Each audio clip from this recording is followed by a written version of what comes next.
Oi, eu sou a Gabriela e sejam bem-vindos ao meu canal. E no vídeo de hoje eu vou resumir o conto O Peru de Natal, do Mário de Andrade. Lembrando que se você tiver alguma sugestão ou pergunta, você pode deixar ali nos comentários. E bora lá!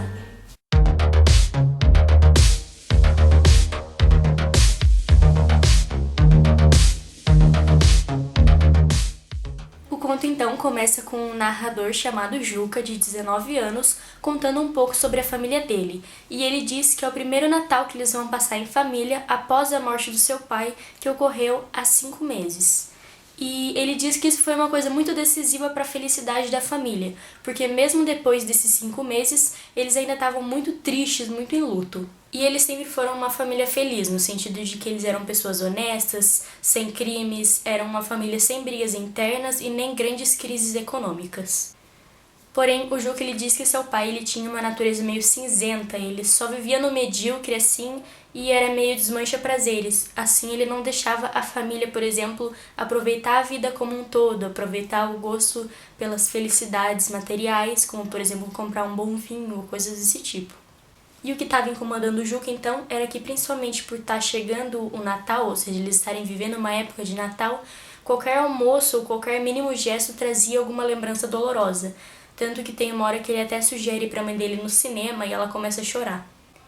E ele diz que chegou num nível que a dor estava sendo cultivada só por aparências e, apesar dele gostar do pai dele assim regularmente, o sentimento era de que ele estava decepcionando o pai dele por não estar sentindo tanto esse luto como os outros familiares. E aí ele decide fazer uma das loucuras dele, porque o Juca diz que ele já tinha uma fama de louco ali no meio da família, porque todo ano ele aprontava alguma coisa. Tipo, com 10 anos, ele beijou uma prima dele e uma tia descobriu e saiu contando pra família toda. E ele meio que pegou ranço dessa tia, tanto que ele chama ela de tia velha e até de detestável.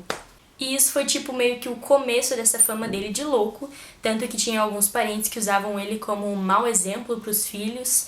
E já que ele já tinha essa fama mesmo de louco, ele decidiu, então é a forma que eu vou agir, né? E a partir daí, qualquer oportunidade que aparecia, ele começava assim, só ia, nem pensava. E começava a fazer essas grandes loucuras, porque a fama dele não ia mudar mesmo. E a família só deixava, porque achava que ele era louco.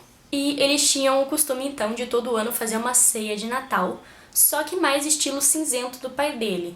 Então eles iam para a Missa do Galo, que é uma missa de véspera do Natal, aí eles iam para o grande banquete deles, que na verdade eram castanhas, figos e passas, aí eles comiam, se abraçavam e iam dormir e acabou. E bem, foi justamente lembrando disso que ele teve uma das suas loucas ideias, que ele chegou para a família e disse, bom, no Natal eu quero comer peru. E a família ficou então espantada, como já era meio de se esperar, e uma tia que morava lá com eles, que o Juca descreve como solteirona e santa, ela fala tipo que não dava pra convidar ninguém, nem parente, nem amigo, porque eles meio que ainda estavam de luto. E o Juca fala tipo, quem disse em convidar alguém, né? Quem falou em convidar alguém? Vamos fazer essa ceia só nós. E nesse momento então ele começa meio que descarregar toda essa indiferença que ele tem com relação aos parentes dele. E por que ele tinha essa indiferença ou até esse ódio tão grande pelos parentes dele? Acontece que o peru na casa deles era um prato de festa, então sempre que era aniversário de alguém, eles faziam um peru, convidavam os parentes todos, que por acaso eles têm uma família bem grande, e aí esses parentes já acostumados com essas festas e eles faziam peru nas festas, eles chegavam já atacando a comida. E aí eles chegavam atacando o peru, atacando as empadinhas, os doces e fazendo aquele costume lá de embrulhar comida para levar para quem não veio na festa. E enquanto isso, então, as 3 mães dele, que é como ele se refere à sua mãe, à sua irmã e à sua tia, elas ficavam só servindo a galera, extremamente exaustas, e só no outro dia que a família de Juca e ele iam realmente comer, e eles só comiam, na verdade, as sobras da festa. Então, na verdade, tipo, eles ali nem sabem o que é realmente comer peru ali na casa deles, porque todo mundo comia antes e o que sobrava pra eles eram só uns farelinhos, uns ossos, o que ele por acaso chama de peru resto de festa. E aí, depois desse desabafo, o Juca começa a fazer um grande projeto de como seria esse Natal deles, que vai ficar da seguinte forma. Primeiro, eles não convidariam ninguém, seria só os 5, ou seja, o Juca, a sua mãe, a sua tia, a sua irmã e o seu irmão. Segundo, iam ter 2 farofas, uma gorda com os miúdos e a outra seca, douradinha com bastante manteiga. Terceiro, o papo do peru, ele seria recheado só com a farofa gorda, junto com ameixa preta, nozes e um cálice de xerez, coisa que ele aprendeu com a amiga Rose dele, mas ele não falou isso pra ninguém, pra eles ficarem meio pensando que ele era super cozinheiro Masterchef, e até mesmo por uns outros motivos que depois você vai saber. E por quarto, cerveja bem gelada. Ele até queria um vinho e tal, mas a mãe dele ama cerveja, então vai ser cerveja. E o Juca então vai fazendo essas grandes promessas e a família vai ficando extremamente animada, só que ninguém vai admitir de fato, porque eles querem fingir que é só mais uma ideia louca do Juca, só que na verdade todo mundo vai se juntar para fazer essa ceia acontecer. E então eles vão comprar tudo, preparar, e depois da missa do galo, bem mal rezada, segundo o Juca, eles vão finalmente fazer essa grandiosa ceia em família. E o Juca vai estar extremamente feliz porque finalmente a mãe dele vai poder comer com dignidade. Teve até uma hora que a mãe ela foi lá e, já acostumada meio que ficar só com os restos, com um pouco, ela cortou um pedacinho do peru só e o Juca, o que é isso, né? Vamos pegar um pouco mais aí? E ela, na fartura. E ele disse que estava tão feliz que era capaz até mesmo dele comer pouco para deixar mais para a família dele. Só que os outros estavam meio que com o mesmo sentimento. Meio que essa grande ceia e felicidade toda trouxe sentimentos que o cotidiano tinham levado, como por exemplo o amor, a paixão de mãe, a paixão de filho.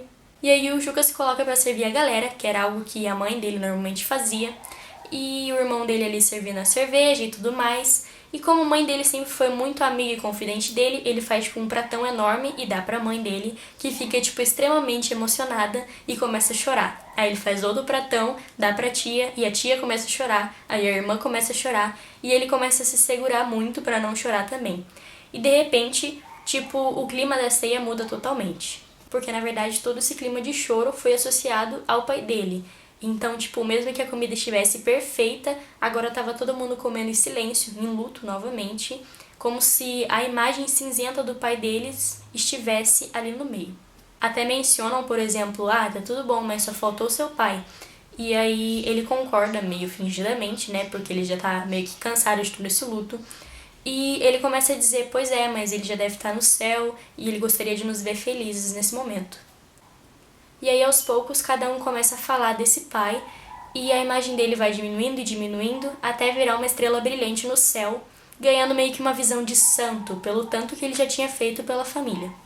E a felicidade então foi voltando e o Juca narra que a partir dali nasceu um novo amor, um mais cuidadoso e mais verdadeiro, longe daqueles outros parentes deles que eram mais interesseiros. E tem até uma hora que eles pensam que a mãe ia ficar mal ou até morrer de tanto que ela comeu naquela ceia. Algo que provavelmente nunca tinha acontecido antes. Aí, nesse novo clima de felicidade, longe do egoísmo, eles se juntam para comer doces, mais especificamente uvas e bem casados, nome porque por acaso poderia trazer de volta a lembrança do pai do Juca, mas não acontece. E aí eles levantam, já era quase 2 horas, todos felizes e meio bêbados também, e o Juca diz que ele vai sair e ir na festa de um amigo, mas na verdade ele vai se encontrar com aquela tal de Rose que estava esperando por ele. E aí, para avisar a mãe aonde ele estava realmente indo, ele dá um beijo nela e uma piscada, que era meio que o sinal deles. E nas outras, ele diz que dá só um beijo. No caso, a tia, a irmã e agora, por fim, a Rose. E fim. Então esse é o fim. O peru de Natal ele pode parecer um simples conto, mas na verdade ele tem todo um significado por trás. Além dele falar dessa necessidade de ultrapassar momentos de luto em busca da felicidade, ele também mostra a evolução de uma família que se encontrava perdida dentro da rotina e do cotidiano e que conseguiu novamente encontrar o amor e a união. E juntos e através do diálogo, superar a dor de uma perda. Então foi isso, eu espero que vocês tenham gostado. Qualquer dúvida deixe ali nos comentários, acompanhem os próximos vídeos do canal e até a próxima!